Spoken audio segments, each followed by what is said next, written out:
Bismillahirrahmanirrahim. Assalamualaikum warahmatullahi wabarakatuh. Perkenalkan, saya Sukmawardina Mada dengan NIM 09105802200010 dari Prodi Pendidikan Bahasa Indonesia semester 4, Fakultas Keguruan dan Ilmu Pendidikan Universitas Muhammadiyah Sudirman Rafah.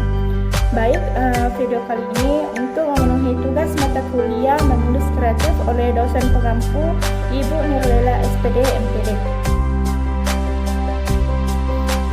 Baik, adapun materi yang akan saya sampaikan yaitu mengenai kolom. Adapun bagian-bagiannya yaitu yang pertama definisi kolom, bentuk kolom, jenis-jenis kolom, struktur kolom, dan yang terakhir adalah contoh kolom. Baik, langsung saja. Pengertian dari kolom. Kolom merupakan sejenis artikel opini yang ditulis oleh penulis yang sudah melintang di dunia penulisan. Kolom membahas masalah yang sedang terjadi dengan kajian mendalam. Kolom merupakan salah satu jenis artikel opini. Kolom ditulis oleh penulis ternama, jadi penulis pemula belum bisa menulis kolom. Kolom ditulis sebagai kritik sosial yang ditulis dengan bahasa ragam santai. Sedangkan menurut Kamus Besar Bahasa Indonesia, kolom merupakan ruang antara dua garis tegak pada lembar kertas atau halaman buku dan lajur. Bagian vertikal pada halaman cetak yang dipisahkan oleh garis tebal atau ruang kosong seperti dalam surat kabar. Kemudian bagian khusus yang utama dalam surat kabar atau majalah itu memiliki pendidikan. Selanjutnya, bentuk kolom. Setiap kolomnis memiliki gaya penulisannya sendiri. Hal itu karena artikel kolom sesuai dengan gaya setiap penulisnya. Maka dari itu, kolomnis harus memiliki karakter kuat dalam tulisannya, mulai dari diksi, gaya, bahasa, dan alur.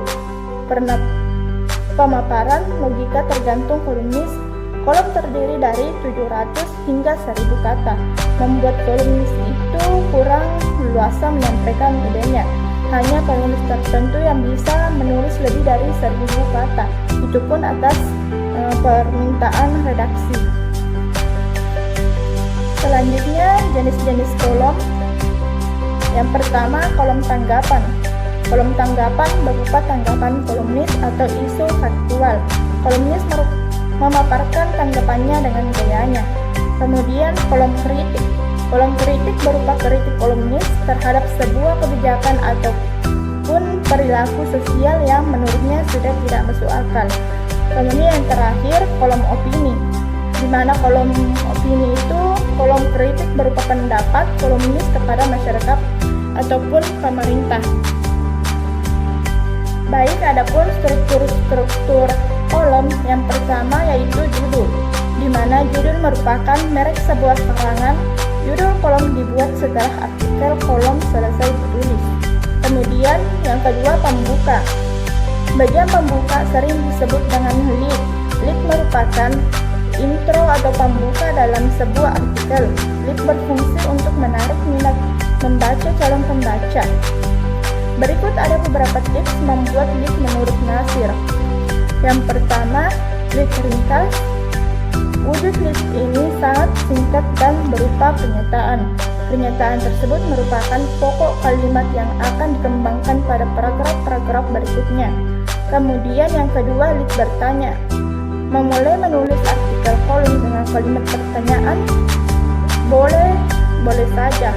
Isi pertanyaan harus layak untuk ditanyakan sehingga tidak terkesan asal bertanya saja. Kemudian yang ketiga, lead ajakan.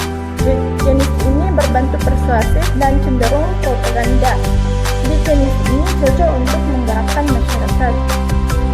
Kemudian yang keempat, lead kombinasi deskriptif. Kolomnis memberikan gambaran objek yang akan diceritakan. Kemudian yang kelima, lead pointers. Lead jenis ini menggunakan poin-poin penting yang akan diuraikan. Poin tersebut diuraikan menggunakan urutan angka.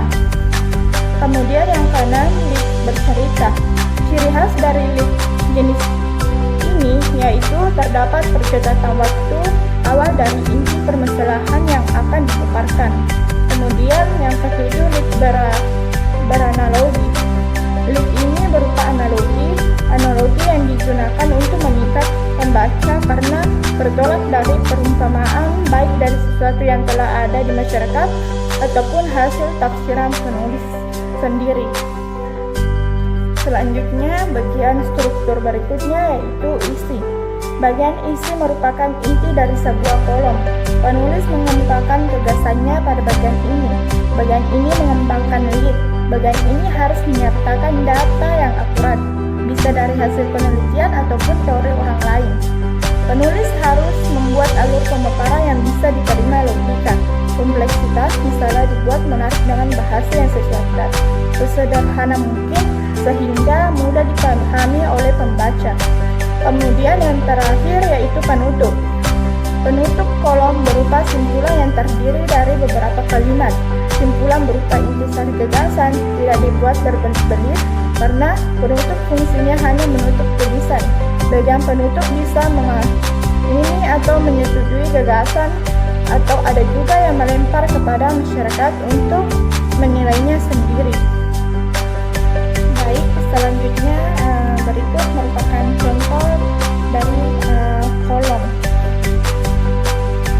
Kalau seorang direktur perusahaan tahu bahwa 5 juta rupiah gajinya setiap bulan tidak seluruhnya merupakan hak miliknya, sehingga sebagian gaji itu diserahkan kepada kaum miskin yang menghakiminya, pasti itu bukan jaminan bahwa kemiskinan akan lenyap dari muka bumi, tetapi ia dengan demikian telah menjalankan kerangka duniawi ukhrawi perniagaan dengan dan di dalam Allah ia telah lebih dari tingkat insan dan Abdullah, ia khalifatullah.